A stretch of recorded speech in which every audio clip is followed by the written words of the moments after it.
What's up mga Repax? Bago ko umpisahan tong ating vlog, nais ko muna magpasalamat kay Ma'am Alexandra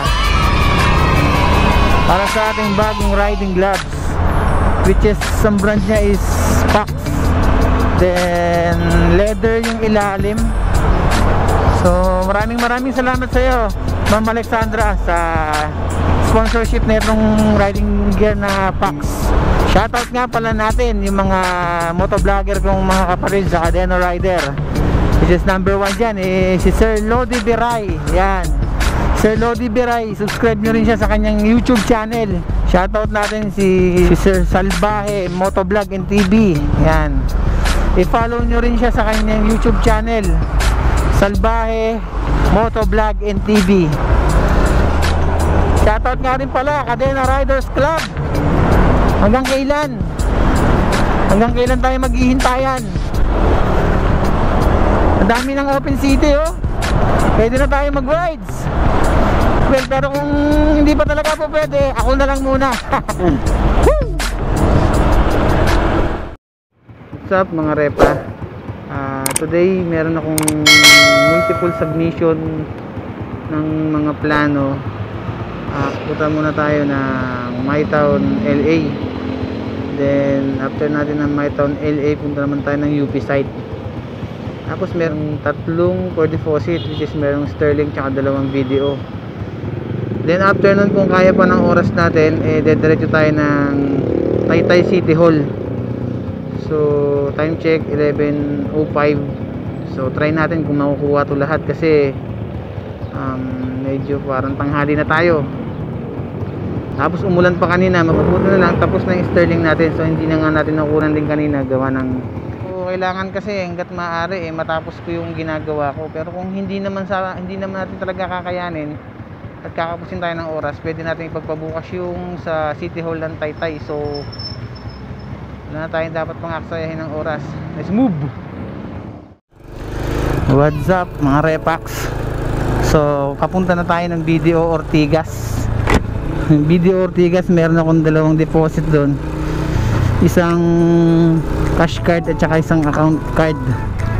So after nung ma-deposit natin yon, yung dalawang video na yon, pwede na akong pumunta ng Makati sa site sa MyTown LA. Then siguro walang nga na oras na rin kasi ito nga yung dala-dala natin plano, itong karga-karga natin plano ngayon kailangan may submit natin kay Donna. Pero alanganin na yung oras, baka siguro abutin ng after lunch yan. Then after lunch, diretso na tayo ng UP, sa UP Diliman, sa site. So kailangan mapareceive na natin to para after natin ng UP, kung kaya pa ng oras, diretso tayo ng Taytay City Hall. Yan, sa Taytay City Hall tayo pupunta. So yun, Wilson na nga tayo. Hindi ko alam kung kailangan ko bang madaliin o kahit hindi na rin siguro, kasi late na rin sa tanghali kasi parang feeling ko kahit bilisan ko, parang hindi ko ma-avail na maabutan si Ma'am Donna ng LA. Gusto ko sana kasing mangyari bago mag break time, mapareceive ko tong sa MyTown LA. Kasi mo, ang feeling ko hindi ko rin kakayanin. So nagdadalawang isip din ako kasi tinan mo yung tsura ng panahon, medyo makulimlim kasi umulan na nga kanina. So wag naman sanang umulan ulit kasi talagang napupurnada na yung mga biyahe natin. Mahirap naman yan kung halimbawa sa maghapon kang bumiyahe tapos hindi ka nakapagpa-receive ng isa kahit isang dokumento. Ano na lang papaliwanag natin? Hindi naman po pwedeng yun. So kasi sana matapos ko siya ng mas maaga dahil mas maganda yung papahinga na tayo ng mas mahaba kaysa na mas marami tayong tinatrabaho. John Jake, what's up man? Dito tayo sa BDO Ortigas. So hindi na natin makukunan yung mga mangyayari sa loob kasi alam nyo naman sa bangko bawal. So update na lang ulit tayo mamaya pagka tatakbo na tayo pa Makati. So alas 12 na, hindi talaga ako umabot. Expected ko pa naman sana ito bago mag alas 12 nakapagpa-receive na ako kay Ma'am Donna. Ang mangyayari kasi pag nag-break yun nagla-lunch out yun, breakout ba, hapon na naman o kaya alanganin sa after lunch yung balik. So since tapos na naman tayo sa video, nung tayong Makati, Jeep! Thank you! Ayan, si Chief, tropa yan tropa natin yung security guard na yung BDO Ortigas. So, Ortigas Avenue tayo, kanan tayo ng EDSA. Then pag EDSA, ratro tayo ng EDSA, kanan naman tayo ng Guadalupe. Daan ang makakainan doon, meron mang pares o masigit pa sa pares, mga halagang 100 to 150, okay na yun. Mabuti hindi natuloy yung ulan. Kanina umulan na sa Shaw Boulevard. So niisip ko yung plano, ito yung tracing paper na dala-dala ko, hindi to pwedeng mabasa. Once na nabasa to, lagot na. Tapos itong mga dokumento sa bag na dala natin, yung mga certificate na galing sa license and permit na ipare-receive natin, yun nga, hindi yun pwedeng mabasa. So tandaan nyo pag dokumento dala nyo, lalo't na mahalaga, lagi kayo may dalang plastic, mga plastic na envelope na dapat may baong kayo nyan, much better, para if ever na abutan man kayo ng ulan sa daan, at least meron kayo pang cover up. Kasi yung mga hard copy ng mga document hindi na mauulit basta-basta yan. Time check natin 12:14 kanina nung umalis tayo dun sa BDO Ortigas. EDSA tayo. Sa EDSA wala naman makakainan dito ano ko kasi sana bumalik na lang ng Shaw Boulevard, mag shortcut. Kaso may stoplight pa pagdating ng Pigi Para, kaya dinaretso ko yung Ortigas Avenue, tapos nagkanan na lang tayo ng EDSA dito sa ilalim. Yung ilalim na tayo dito para dire-diretso. Mega Mall.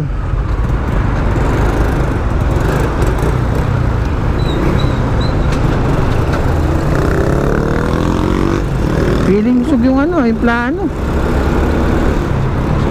Hindi kaya maluwag o sa plastic lang, dahil plastic din yung pinagsasanggian. Shoutout nga pala sa mga kapatid kong vlogger ng Cadena Riders Club. Shoutout natin si Sir Ronel Viray at saka si Sir Salvaje Motovlog and TV, yan. Shoutout natin yung magkapatid na yan, parehas motovlogger din yan. Support natin sila, mga repa. So malapit na tayo. Ayun yung site namin yan, LA site. So iikutan lang natin to. So nandito na tayo sa site.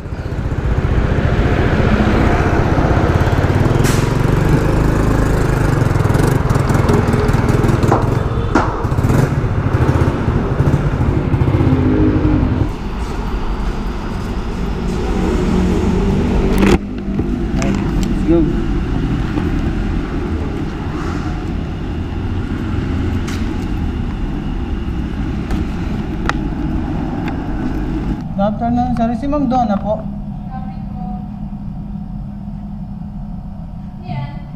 Tevex ma'am, galing kay Ma'am Sheena. CFEI. Sabi niya, kailangan mo daw yan ma'am Kaya pinauna sa akin. 7.1. Yan. Dalawang storage sa basement 2. Basement 1. Saka basement 1. Dalawa rin natin storage natin. Yung sa elevator elevator, tapos yun sa Makati STV. Hindi, wala pala nakalagay sa iyo. Nandiyan lang. Wala pala nakalagay. Hindi na natin yun. So yun, makapagpa-receive na tayo. Nandito na tayo ng UP.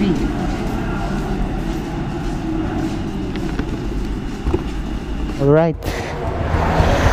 So from Makati, Kalayaan tayo, tapos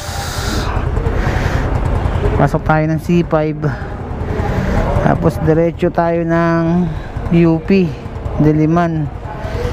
Then sa UP site, itong mga plano na nasa likod ko, sasubmit na natin to. Then after natin may submit yun, diretso na tayo ng Taytay City Hall. So talagang matindi. Kahit break time kailangan natin itong gawin para at least matapos natin siya. Hindi naman nire-required na kailangan gawin. Ganun kasi ako gumalaw eh.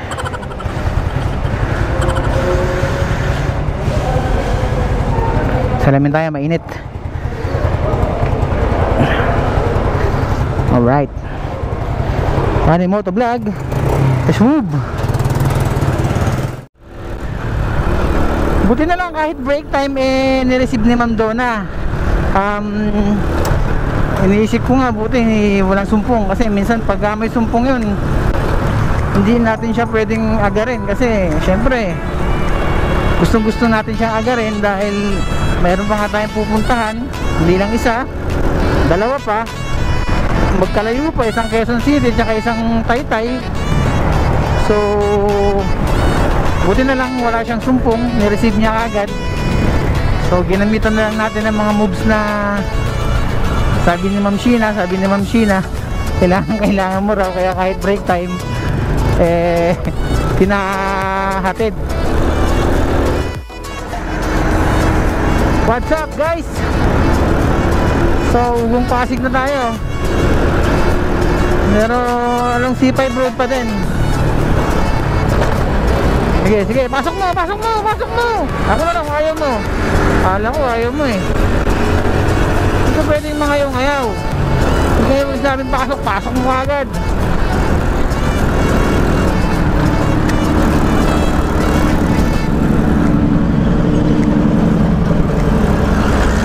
Yan ang nagpapatagal din. Itong mabagal na to eh.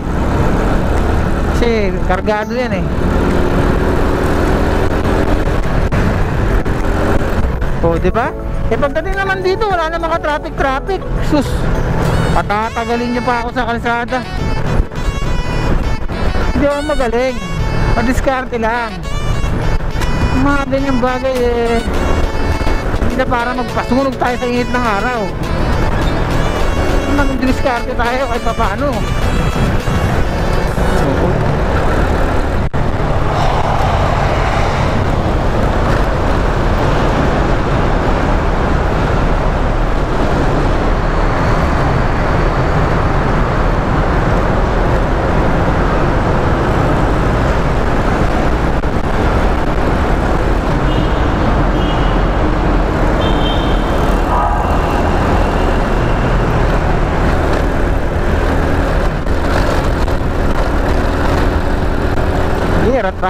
Ratratan makarating lang sa pupuntahan.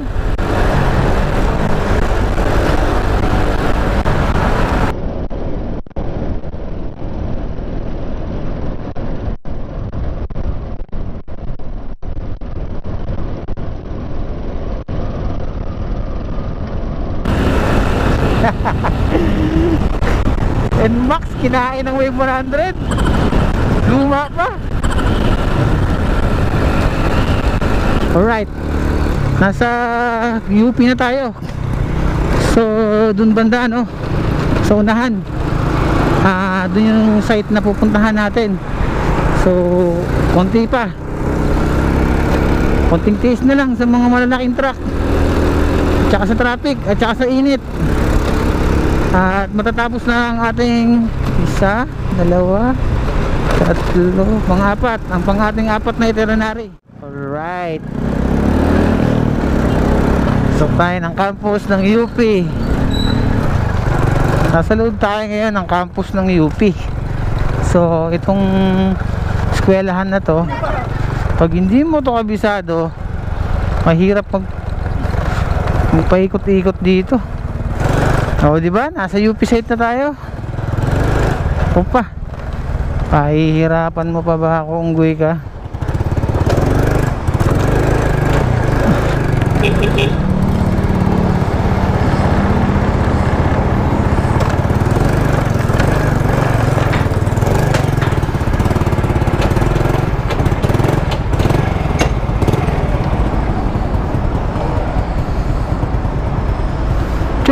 Debex din. Papareceive lang.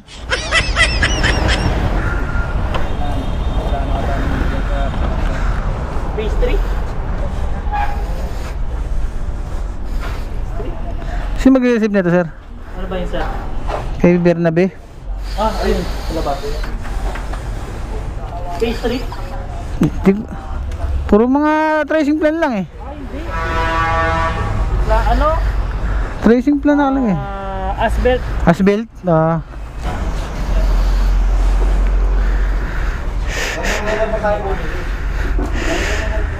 Bakas kasi nyo aalisin nyo or susulatan nyo ulit? Aalisin lang sa sulatan. Ano pa sulat nyo? Sign pen. Hindi kaya. Pangit. Ink. Okay. Saan ba? Ink mismo. Alright. So tapos na tayo sa UP.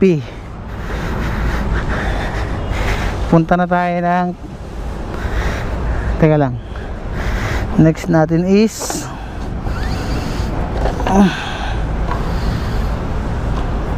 na makita sa camera, Taytay City Hall. Okay.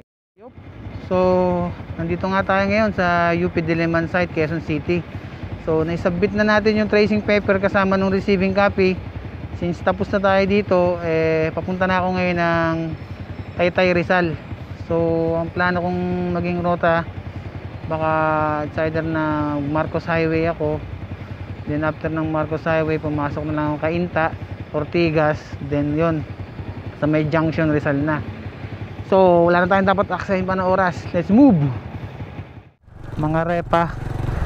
Palabas na ako ng UP Diliman. Wow! What the fuck? Gulat mo ako eh. Narunong din pala magulat yung mga nanggugulat. So nakita niyo yung tulay, mga repa. Yan tulay na yan. Yan. Since galing nga tayo ng UP Diliman, Quezon City at papunta tayo ng Marikina, yung tulay na yan, kakaliwa tayo dyan sa ilalim.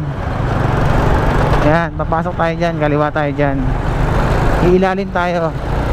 Marcos Highway na nga tayo, no? Wala na tayong dapat oras na sayangin. So if ever na makaluwag, nahataw at nahataw tayo. Ano man ang mangyari, kailangan bago mag-3 tapos na lahat ng trabaho ko. Wow! Shout out! What's up mga repa? So dito na tayo ngayon sa Cainta Road. So tip ko lang mga repa, itong dinadaanan natin ngayon, which is itong northbound, since galing nga tayo dun sa Marcos Highway papuntang Ortigas Avenue extension, itong dinadaanan natin is nasasakupan to ng Pasig.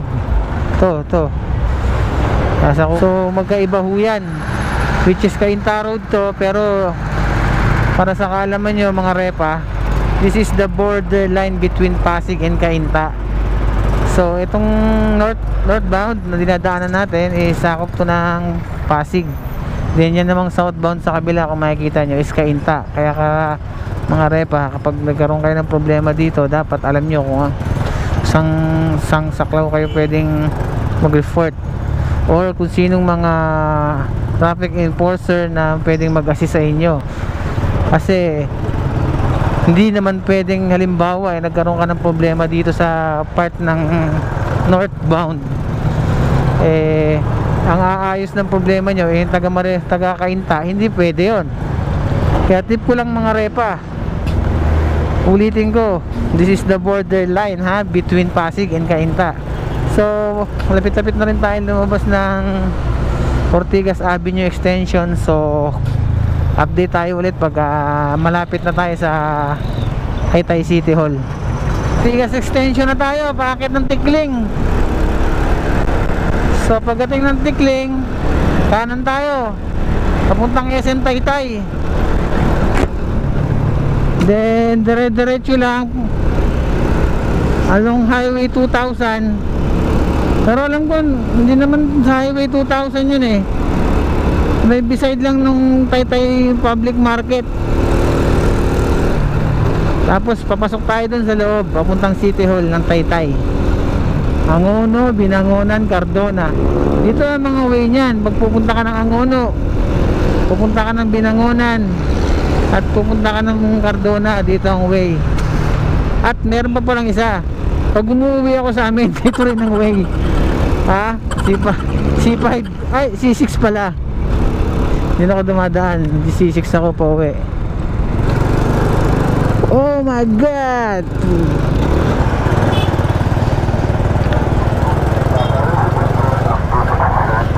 Alright guys, we are now entering Taytay Changi Market. Isa sa mga sikat na Changi dito sa Taytay. Dinadayo dahil sa mga mura nilang bundle nilang binibenta. So dito na tayo sa Taytay City Hall. Parking muna tayo.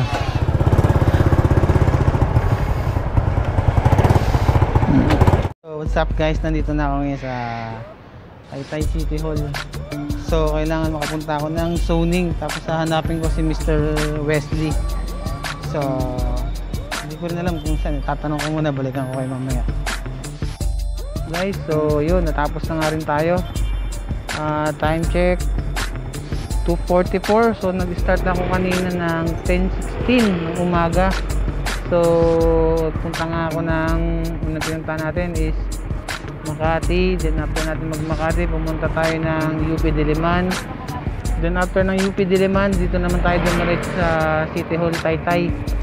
So natapos tayo ng 2:44. Expected ko nga tama-tama alas 3 matatapos tayo. So comment down below and don't forget to subscribe. Juan Moto Vlog. Peace out.